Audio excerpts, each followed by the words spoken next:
नमस्कार दोस्तों। आज की कहानी है मेरी किस्मत में आराम कहाँ है भाभी। आज उसके काम करने की रफ्तार बेहद कम थी। वह मुंह दबाकर खांस भी रही थी। रह रहकर उसकी दबी दबी सी कराह निकल जाती थी। मैंने ध्यान दिया तो लगा कुछ तो गड़बड़ है। मैंने हाथ पकड़कर उसे रोका तो चौंक गई। उसका हाथ तप रहा था। उसे बुखार था। अरे, तुझे तो तेज बुखार है और तू काम कर रही है। क्यों आई आज काम करने? किसी ने तुझे रोका नहीं? मेरे बीमार होने से किसी को फर्क नहीं पड़ता भाभी। सबको बस अपने काम समय पर निपट जाने की चिंता है। मुझे फर्क पड़ता है तेरे बीमार होने से, समझी? चुपचाप बैठ और ले, यह काढ़ा बनाया है, पी ले। अरे, शरीर है, कोई मशीन नहीं। जब तू खुद अपना ध्यान नहीं रखेगी तो किसी को क्या पड़ी है जो तेरी फिक्र करे।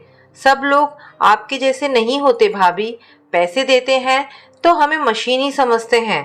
अपना दर्द और तकलीफ बताने का मुझे कोई हक नहीं। तेरी हालत ठीक नहीं है कुसुम, छुट्टी क्यों नहीं ले लेती? नहीं भाभी, ज़्यादा छुट्टी भी तो नहीं ले सकती। 2-4 दिन से ज़्यादा छुट्टी लूँ तो पैसे काटने की धमकी मिल जाती है। अब मैं निरुत्तर हो गई थी। क्या बोलती उसे? पैसों के लिए ही तो वह काम करने निकली है। उसकी मजबूरी देखकर मन द्रवित हो गया। कोई कुछ भी करे, किसी को मैं ना बदल सकती हूँ और ना ही किसी से उसके पक्ष में बोल सकती हूँ। बेवजह झगड़ा हो जाएगा और उस पर इस बेचारी की रोजी रोटी छिन जाएगी। लेकिन मैं अपना फर्ज तो पूरा कर ही सकती हूँ। कुछ पैसे, बुखार की सामान्य दवा, कुछ फल और दूध उसे देते हुए मैंने कहा, अब तू घर जा कुसुम और आराम कर जब तक तू पूरी तरह से स्वस्थ नहीं हो जाती। मेरे यहाँ से तुझे छुट्टी है। उसकी आंखें छलक पड़ी। वह कुछ बोली नहीं, चुपचाप सब सामान लेकर चली गई। यहाँ मुझे थोड़ी राहत महसूस हुई कि चलो अपने स्तर पर कुछ तो कर पाई मैं उसके लिए। अगले दिन नियत समय पर वह फिर से हाजिर थी। अरे कुसुम, कैसी है अब तबीयत? मैंने उसका हाथ छूते हुए पूछा। अब सामान्य तापमान था उसका। एकदम ठीक हो गई हूँ भाभी।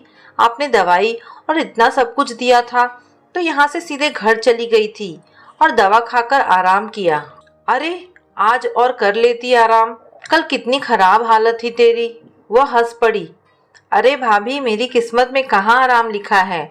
कल ही आपके घर से चली गई तो बाकी बंगलों से कितने फ़ोन पर फ़ोन आए जा रहे थे, लेकिन मेरी हिम्मत ही नहीं पड़ रही थी उठने की। फ़ोन स्विच ऑफ करवा दिया था बेटी से। अब अगर आज भी नहीं जाऊंगी दूसरों के यहाँ काम पर तो मेरी हमेशा के लिए छुट्टी पक्की। कहते हुए वह ठठाकर हंस पड़ी और फुर्ती से काम में लग गई।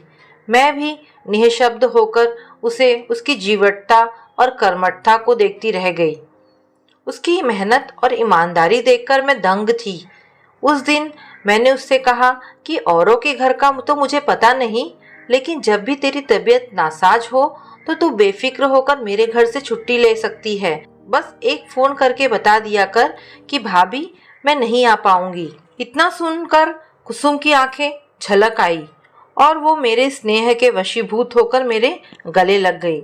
मैंने भी हौले से उसका सिर सहला दिया। दोस्तों, घरों में हमारी सहूलियत के लिए हमें घर के कामों में मदद करने वाली स्त्रियां भी हमारी तरह ही हैं। जैसे बीमारी में हमें भी आराम की ज़रूरत होती है, वैसे ही इनको भी होती है। फिर क्यों हम इन घरेलू सहायिकाओं को बीमार होने पर कुछ दिन की छुट्टी लेने पर आग बबूला हो जाते हैं? इन्हें भी इंसान समझना चाहिए, मशीन नहीं। सहृदय, दयालु बनिए और सबसे पहले मानवीयता का धर्म निभाइए। तो दोस्तों, कहानी यहाँ पर समाप्त होती है। आपको ये कहानी कैसी लगी मुझे कमेंट करके अवश्य बताएं। धन्यवाद दोस्तों।